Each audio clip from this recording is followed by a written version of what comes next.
Nos destaques do Panorama CBN de hoje, eu conto para você que o braço direito de Bolsonaro, o coronel Mauro Cid, decidiu ficar em silêncio em um depoimento da Polícia Federal. Os investigadores queriam saber mais detalhes sobre a fraude dos cartões de vacinação do ex-presidente. Só que este silêncio pode significar muitas possibilidades. No Judiciário, o Supremo Tribunal Federal formou maioria para condenar o ex-presidente e ex-senador Fernando Collor de Mello. E no noticiário internacional, o estado de Montana, nos Estados Unidos, anunciou a aprovação de uma lei que proíbe o uso do aplicativo TikTok. Esse foi o primeiro estado norte-americano a banir o uso da rede social. E em uma outra decisão envolvendo redes sociais, a Suprema Corte Americana decidiu que o Twitter não vai mais precisar enfrentar acusações de que foi cúmplice do Estado Islâmico ao permitir postagens de militantes do grupo extremista. Panorama CBN.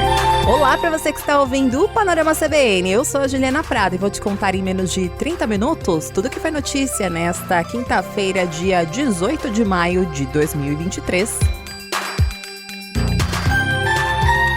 E eu começo esse episódio de hoje contando para você que o ex-ajudante de ordens de Bolsonaro, o tenente-coronel do Exército Mauro Cid, prestou, entre aspas, um depoimento hoje à Polícia Federal. Daqui a pouquinho eu explico por que prestou está entre aspas. A ideia dos investigadores da Polícia Federal era saber mais detalhes sobre a fraude dos cartões de vacinação do ex-presidente Jair Bolsonaro. Segundo as investigações da PF, as alterações nos registros do sistema Conect SUS e a emissão de certificados de vacinação contra a Covid-19 de Bolsonaro foram feitos por Mauro Cid e teriam beneficiado o ex-presidente, a filha dele e também o próprio Coronel Cid e os familiares do coronel.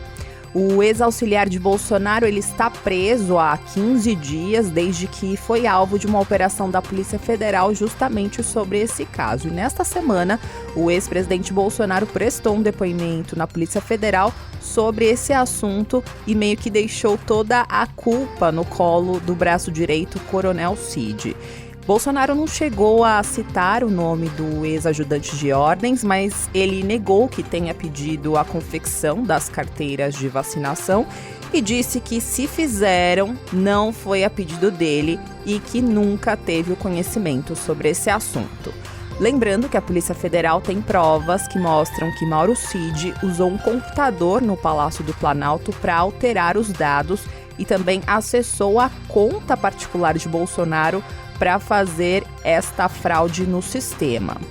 Depois aí desse depoimento de Bolsonaro, tinha uma baita expectativa sobre o que o ex-ajudante de ordens de Bolsonaro iria dizer no depoimento. Se ele iria falar que fez tudo por conta própria mesmo, ou se ele fez porque mandaram fazer, já que ele era um ajudante de ordens que só cumpria ordens de seus superiores, no caso, o ex-presidente Jair Bolsonaro. Inclusive, no depoimento que Bolsonaro prestou à PF, o ex-presidente elogiou Mauro Cid ao dizer que ele era muito disciplinado, o que reforça a tese de que Mauro Cid seguia à risca as orientações de comandantes. E aí, no final de tudo, sabe o que Mauro Cid disse para a Polícia Federal? Nada, ele ficou em silêncio. Um direito que todo mundo tem porque está na nossa Constituição. Ninguém é obrigado a produzir provas contra si mesmo. O militar ficou menos de 40 minutos na sede da Polícia Federal em Brasília e até chegou escoltado por militares da Polícia do Exército. Mas esse silêncio aí de Mauro Cid, ele pode significar muitas coisas. Oficialmente, os advogados de Mauro Cid disseram que ele ficou quieto porque ontem a Polícia Federal concluiu a perícia no celular do coronel. Com isso, novos elementos devem ser colocados na investigação e os advogados alegaram que ainda não tiveram acesso ao resultado dessa perícia. Mas do ponto de vista político, esse silêncio de Mauro Cid pode indicar também que o coronel pode querer ganhar mais tempo para organizar a defesa dele, para decidir o que ele vai falar, ou também pode indicar uma possível delação premiada, que é quando um preso faz um acordo com a justiça para falar tudo o que sabe em troca de redução de pena. Lembrando para você que essa história aí da carteira de vacinação é só uma peça nesse quebra-cabeça que a Polícia Federal está investigando e que, de alguma forma ou outra, sempre coloca o ex-presidente Jair Bolsonaro como um dos principais personagens das investigações da Polícia Federal. E havia aí uma expectativa para que Mauro Cid confirmasse tudo que Bolsonaro disse no depoimento nesta semana sobre o caso. Mas Mauro Cid não falou nada. Em entrevista à Globo News, o advogado de Bolsonaro, Paulo Amador da Cunha Bueno, negou que o ex-presidente esteja com receio desse silêncio do braço direito. O advogado de Bolsonaro, Paulo Amador da Cunha Bueno, também negou que o ex-presidente esteja preocupado sobre uma possível delação premiada do coronel Mauro Cid. Mas essa não é uma preocupação nossa. O presidente nunca fez nada de errado que pudesse preocupá-lo em relação a uma colaboração premiada do seu ex-ajudante de ordens. E que, com certeza, isso é da sabença, Coronel Cid é um homem honrado. Um militar altamente qualificado jamais iria inventar algum tipo de mentira para ter algum tipo de vantagem. Então, nós não temos essa preocupação. Eu não tenho contato com a defesa, então isso tem sido mantido aí, essas defesas têm se distanciado a bem da própria investigação. Você ouviu aí o advogado de Bolsonaro elogiando o coronel Mauro Cid, né? Inclusive, nessa mesma entrevista, o advogado de Bolsonaro disse que não tem certeza que Mauro Cid tenha fraudado o cartão de vacinação para beneficiar o ex-presidente e facilitar a entrada dele, de parentes e de auxiliares nos Estados Unidos. Isso aí aconteceu no fim do mandato, quando Bolsonaro saiu do Brasil e foi para o país norte-americano. Nós não temos essa certeza que o coronel Cid tenha confeccionado ou tenha determinado a confecção desses certificados vacinais. Até porque eles não faziam muito sentido. Vamos tentar contextualizar. O presidente não precisava de certidão de vacina para ingressar nos Estados Unidos pela própria condição de presidente da República. E para voltar para o Brasil, o presidente precisaria talvez de um certificado vacinal ou de um teste de PCR feito na véspera. E ele fez o teste de PCR na véspera. E ele embarcou normalmente para o Brasil. Então, não faria sentido algum a confecção disso. Nós não temos a certeza de por ordem de quem ou quem tenha feito de fato. E é isso que a investigação, ao final, vai identificar. Agora, segundo a nossa repórter da CBN em Brasília, Isa Staciarini, a estratégia dos advogados de Bolsonaro é tentar influenciar Mauro Cid a assumir qualquer responsabilidade e livrar de vez Bolsonaro de algum comprometimento. Tanto que hoje o ex-presidente Bolsonaro voltou a defender Mauro Cid, mas disse haver indícios fortíssimos de que o sistema do certificado de vacinação poderia ser fraudado, porque o e-mail que aparece na ficha de imunização dele leva o nome do atual presidente Lula. Peço a Deus que não tenha errado, que tinha exigência de eu entrar nos Estados Unidos, estar vacinado, meu Deus do céu. Tem um indício fortíssimo ali de quem fez aquilo, porque o e-mail que me escreveu lá era lula@gmail. Aproveitando que eu estou falando sobre militares, hoje o general Gustavo Henrique Dutra de Menezes, que era comandante militar do Palácio do Planalto no dia 8 de janeiro, dia dos atos golpistas, prestou um depoimento na CPI dos atos antidemocráticos da Câmara Legislativa do Distrito Federal. Durante esse depoimento, ele deu alguns esclarecimentos importantes sobre os bastidores de algumas ações que foram tomadas naquele dia. Na CPI, o general negou conivência do Exército com aquele acampamento golpista que foi montado em frente ao quartel-general do Exército em Brasília, e ele ainda negou que tenha atuado para impedir a prisão dos golpistas que estavam no acampamento. Ele explicou que no dia dos atos golpistas, o Exército adotou a estratégia de atuar de forma indireta para a desmontagem do acampamento golpista, que começou a ser montado logo depois do segundo turno das eleições do ano passado. O general Dutra explicou que atuou indiretamente para acabar com a logística do acampamento e que não houve nenhuma ordem judicial para retirar o acampamento do local. Ele até falou que, em dezembro, antes dos atos golpistas, ainda na gestão de Bolsonaro, o militar foi orientado a ir até o acampamento e incentivar os bolsonaristas a passarem o Natal em casa.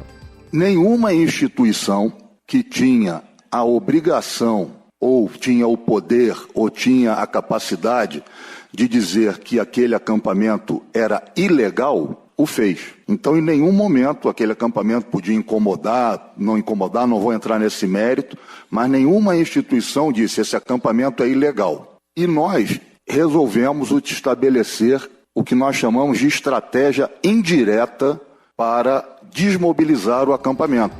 Mas o general ele não explicou por que, então, o próprio exército não pediu à justiça para retirar os golpistas do local.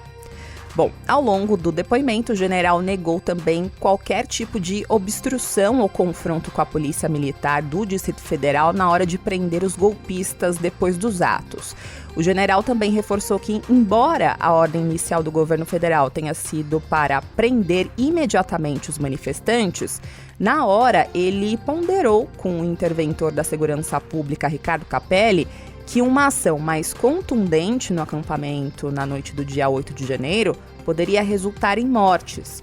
Inclusive, o general Dutra contou aos deputados da CPI como foi o diálogo dele ao telefone com o presidente Lula no momento mais tenso aí dos atos golpistas. E que depois da conversa, Lula concordou em adiar a prisão dos golpistas. Presidente, boa noite. Aqui é o general Dutra, comandante militar do Planalto. Ele falou, general, são criminosos, têm que ser todos presos. Eu disse, presidente, ninguém tem dúvida disso, estamos todos indignados. Serão presos. General, são criminosos, têm que ser todos presos. Presidente, estamos todos no mesmo passo, estamos todos indignados iguais, serão presos. Só que até agora, nós só estamos lamentando dano ao patrimônio. Se nós entrarmos agora sem planejamento, podemos terminar essa noite com sangue. O presidente Lula, eu tenho uma admiração pela inteligência emocional dele. Ele na mesma hora falou, seria uma tragédia. E falou assim, general, isola a praça e prende todo mundo amanhã.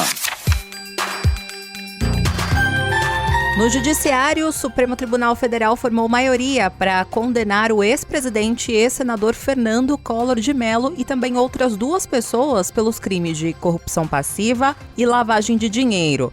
O caso é um desdobramento da Operação Lava Jato e o ex-presidente Collor, ele é acusado de ter recebido 29 milhões de reais em propina pela influência política na BR Distribuidora, que é um braço da Petrobras. A denúncia contra Collor e outras 2 pessoas foi apresentada em 2015 e foi aceita em 2017 pelo Supremo. Ontem, o relator do caso, o ministro Edson Fachin, considerou que há provas suficientes de que crimes ocorreram e que foram praticados por Collor porque ele usou a sua função parlamentar. As defesas dos 3 réus na ação penal negam todas essas acusações. Ontem também, o relator do caso, o ministro Edson Fachin, propôs uma pena de 33 anos e 10 meses de prisão ao ex-presidente. O relator Fachin também propôs a interdição para o exercício do cargo ou função pública de Collor e ainda uma multa de 20 milhões de reais por danos morais. Até o momento, enquanto eu gravo este podcast, o placar do caso está em 6-1 pela condenação. Votaram a favor os ministros Edson Fachin, Alexandre de Moraes, André Mendonça, Luiz Roberto Barroso, Luiz Fux e Carmen Lúcia. Por enquanto, apenas o ministro Nunes Marques se manifestou contra a condenação, porque, para ele, as investigações não comprovaram nenhuma prática criminosa dos réus. Mas, independentemente se algum outro ministro votar contra esse entendimento do ministro Edson Fachin, dificilmente Collor de Mello vai conseguir reverter esse placar lá no Judiciário e provavelmente vai ser condenado. Agora, eu vou fazer uma pausa no noticiário para contar para você um recado do patrocinador deste podcast. Você sabe como se transforma a energia que vem do sol em energia elétrica? A transformação da irradiação solar na energia que usamos em nossas casas ou empresas é feita através de painéis solares que são instalados sobre o telhado ou laje da residência ou prédio comercial. Os sistemas mais comuns permitem que a energia alimente os imóveis durante o dia e a energia não utilizada é disponibilizada na rede da concessionária, gerando assim créditos que poderão ser utilizados no futuro. A energia solar é um recurso limpo, renovável e de baixo impacto ambiental. E ao fazer essa escolha, você colabora para o uso consciente dos recursos do planeta. Conheça as linhas de financiamento solar do Banco BV, sujeitas à análise no site bv.com.br ou siga o banco nas redes sociais no @BancoBV. Voltando ao noticiário, a história da cassação do mandato do deputado Deltan Dallagnol ainda está rendendo. Dessa vez, a Corregedoria da Câmara dos Deputados entrou nessa história e encaminhou ao ex-coordenador da Lava Jato a notificação que recebeu do Tribunal Superior Eleitoral para suspender oficialmente o mandato dele. Essa cassação ela foi decidida pelo TSE na terça-feira, quando de forma unânime os ministros entenderam que Deltan Dallagnol deixou o Ministério Público Federal para evitar uma punição em investigações preliminares da qual ele era alvo. E a lei da ficha limpa impede candidaturas de pessoas que utilizem esse tipo de manobra. Após a notificação pela Câmara, o deputado agora tem 5 dias para apresentar uma defesa. E o corregedor da Câmara, Domingos Neto, disse que o papel do órgão é apenas de avaliação formal do procedimento da Justiça Eleitoral, sem a análise do mérito da questão. Até a decisão, Deltan Dallagnol pode continuar exercendo o mandato de deputado federal. Só que, nas entrelinhas, o que o comando da Câmara dos Deputados quis dizer, na verdade, é que a Câmara só está cumprindo um papel burocrático e que não vai mover um dedo para tentar salvar o mandato de Dallagnol e que vai respeitar a decisão unânime do TSE, ou seja, também não vai bater de frente com o judiciário. Aproveitando que eu estou falando de política, hoje o senador Randolph Rodrigues anunciou que, após 8 anos, se desfiliou do partido Rede. E o curioso dessa história é que a decisão aconteceu em meio aos desentendimentos entre Randolph Rodrigues e a ministra do Meio Ambiente, Marina Silva, que é fundadora desse partido. E essa briga recente entre os dois envolve uma decisão do IBAMA, que decidiu vetar o plano da Petrobras de explorar petróleo na foz do Rio Amazonas. Em uma entrevista que foi dada recentemente, a ministra disse que o empreendimento é altamente impactante. O IBAMA é um órgão que é ligado ao Ministério do Meio Ambiente. Já Randolph Rodrigues é favorável ao projeto. Nas redes sociais, ele criticou a decisão do IBAMA e disse que vai lutar contra ela.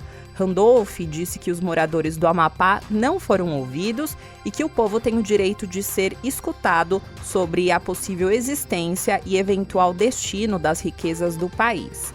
O presidente do IBAMA, Rodrigo Agostinho, disse que a decisão ocorreu em função do conjunto de inconsistências técnicas. O IBAMA não trabalha sob pressão, é importante as pessoas entenderem. O IBAMA trabalha com o seu corpo técnico. A gente fez um esforço muito grande, a gente tem uma equipe especializada em óleo e gás e que trabalhou, se debruçou horas e horas, enfim, acompanhando toda essa questão. A decisão foi técnica, como eu disse, a equipe não trabalha sujeita a pressões, a equipe trabalha debruçado sobre os estudos ambientais que foram apresentados aqui. O IBAMA não se sente nem um pouco confortável em fazer a aprovação de qualquer atividade de petróleo naquela região. A Petrobras anunciou hoje que vai recorrer dessa decisão do IBAMA. E voltando aqui para a treta entre o Randolph e a Marina, o senador estava afiliado ao partido Rede desde 2015. Ele era o único senador eleito do partido. E no comunicado que foi divulgado para anunciar a desfiliação, Randolph não citou Marina Silva e agradeceu apenas a ex-senadora Heloísa Helena, que é porta-voz do partido. E ele disse que a decisão é irrevogável. Outro problema no meio de tudo isso é que ontem a Rede votou contra a urgência do projeto do arcabouço fiscal, que é o principal projeto e aposta do governo lá no Congresso. E Randolfo Rodrigues é líder do governo e também não gostou do posicionamento do próprio partido. Por enquanto, o senador ainda não definiu para qual partido vai, mas há fortes indícios de que ele vá para o PT. Na economia, o desemprego voltou a crescer no país no primeiro trimestre de 2023 e atingiu 8,8% da população brasileira, que representa aí um aumento de 0,9 ponto percentual na comparação com o último trimestre do ano passado. O crescimento da taxa de desocupação foi puxado por 15 estados, além do Distrito Federal, sendo 7 deles na região Nordeste. Lá, o estado da Bahia tem o maior número de desempregados, 14,4% da população, e Rondônia tem o menor, apenas 3,2%. Esses dados que eu contei para você foram divulgados hoje pelo IBGE. E para entender esses números, a nossa reportagem conversou com o economista da FGV, Fernando de Holanda Barbosa Filho. E ele explicou que o aumento significativo na taxa de desemprego pode ser explicado pelo desligamento de trabalhadores temporários, mas também por uma desaceleração da economia. Tem esse aspecto sazonal que sempre acontece no começo do ano, esse aumento da taxa de desemprego, mas a gente também já tem sinais de um desaquecimento na economia, né? Então eu acho que já tem os dois efeitos simultaneamente. O mercado de trabalho apresentando uma taxa de desemprego mais elevada pelo evento sazonal e uma desaceleração da economia após o ano passado, como já era esperado. Tem os juros do Banco Central que também vai ajudar nesse processo de desaquecimento da economia. Então eu diria que é um misto de dois efeitos. A pesquisa aponta ainda que as taxas de desemprego seguem maiores para mulheres e pessoas pretas e pardas. Enquanto 7,2% dos homens estão desocupados, esse percentual chega a 10,8% no caso das mulheres. Já no caso das pessoas pretas, o índice está em 11,3% contra 6,8% entre brancos. O rendimento médio mensal dos brasileiros se manteve estável nesse período, na casa dos R$ 2.880. E já que eu estou aqui falando de economia, vou aproveitar para contar para você como é que foi o fechamento do mercado financeiro hoje. A Bolsa de Valores de São Paulo encerrou o dia de hoje em alta de 0,59% aos 110.108 pontos. Essa é a primeira vez desde fevereiro que a Ibovespa fechou acima dos 110 mil pontos. No mercado de câmbio, o dólar comercial fechou o dia em alta de 0,68%, cotado a R$ 4,968. Já o euro também fechou o dia com uma alta de 0,09%, cotado a R$ 5,354. No noticiário internacional, o governo do estado de Montana, nos Estados Unidos, anunciou a aprovação de uma lei que proíbe o uso do aplicativo TikTok no estado. Esse foi o primeiro estado norte-americano a banir o uso da rede social no país. Em nota, o estado de Montana informou que a proibição serve para proteger de espionagem da China os dados e informações pessoais privadas e confidenciais dos habitantes de Montana. Em março, quando esse projeto de lei ainda estava em discussão, o TikTok fez um apelo para a comunidade para reverter a situação. Só que hoje, após a decisão, o aplicativo divulgou uma nota dizendo que o projeto de lei de Montana não trata de tornar os usuários seguros, e sim de restringir unilateralmente a liberdade dos habitantes de Montana com base em nada mais do que medos e falsidades. Agora, com a proibição, lojas de aplicativos como Google Play e Apple Store estão proibidas de permitir o download do aplicativo sob a pena de multa. Ainda falando sobre redes sociais, lá nos Estados Unidos, a Suprema Corte Americana decidiu que o Twitter não vai mais precisar enfrentar acusações de que foi cúmplice do Estado Islâmico ao permitir postagens de militantes do grupo extremista. Com isso, a Suprema Corte Americana também se esquivou de julgar uma outra ação que aborda uma questão maior e que poderia ser refletida em outros países. A decisão era a seguinte: se as plataformas podem ou não ser responsabilizadas pelas postagens dos seus usuários. E isso lembra automaticamente o quê? O projeto das fake news que está sendo discutido aqui no Brasil e que está justamente tentando regulamentar isso no nosso país. Ambos os casos que eu contei para você foram julgados pela Suprema Corte e representam vitórias para as empresas do Vale do Silício. Os 9 juízes do tribunal determinaram de forma unânime que a lei antiterrorismo que permite processos contra quem sabidamente fornecer assistência substancial a grupos terroristas geralmente não se aplica às plataformas de tecnologia. Esse processo referente ao Twitter foi movido pela família de Nauras Al-Assaf, que foi morto em um ataque do Estado Islâmico contra uma boate em Istambul em 2017. Eles afirmam que o Twitter e outras plataformas permitiram ao grupo extremista usar suas ferramentas para recrutar e treinar terroristas e que, portanto, deveria ser responsabilizado por isso. Mas a decisão unânime afirma que as alegações são insuficientes para estabelecer que as redes sociais ajudaram e auxiliaram o Estado Islâmico na realização do ataque. Dos Estados Unidos, vamos para a Colômbia, porque o presidente do país, Gustavo Petro, apagou um tweet em que ele anunciava o resgate de 4 crianças que estavam desaparecidas desde o começo do mês, após um acidente aéreo na selva amazônica.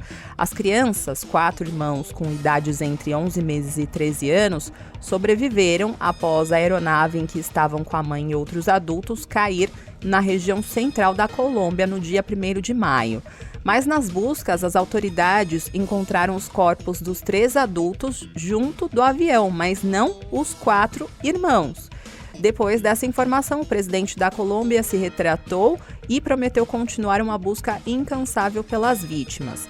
E ele escreveu o seguinte nas redes sociais, abre aspas: resolvi deletar o tweet porque as informações fornecidas pela agência do governo não puderam ser confirmadas.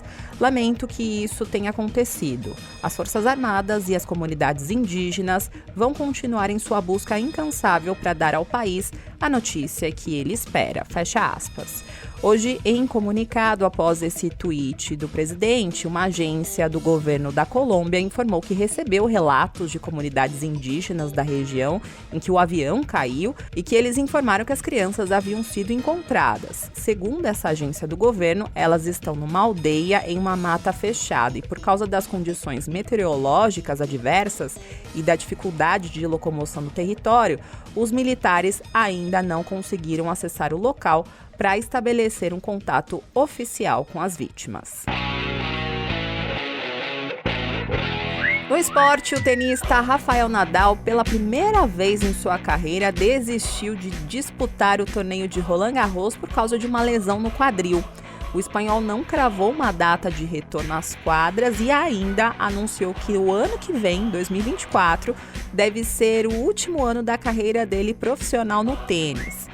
Nadal, que é o ex-número 1 do mundo, vai completar 37 anos neste ano e tem 14 vitórias no torneio de Roland Garros. Ele é o maior campeão da história dessa competição. Agora o plano de Nadal é retomar o seu tratamento no quadril sem pressa e por isso ele não planeja mais jogar torneios nessa temporada, que deve ser a mais curta de toda a sua carreira. A ideia do espanhol agora é se recuperar totalmente ao longo do segundo semestre desse ano para estar em condições para iniciar a temporada 2024 em janeiro em uma situação 100% do ponto de vista físico. Agora eu vou indo nessa. Muito obrigada pela companhia de hoje. O roteiro e a produção deste episódio foram feitos por mim. A montagem e a sonorização são do Daniel Mesquita, o Dom. E você pode me encontrar lá nas redes sociais, no @Juliana_Deprado no Twitter e no Insta é só procurar por @JulianaDeprado. E tem também o e-mail juliana.prado@cbn.com.br. E não se esqueça que amanhã tem a edição da Manhã do Panorama CBN a partir das 7 horas da manhã com a Natália Furtado. Combinado? Beijos pra você e até mais!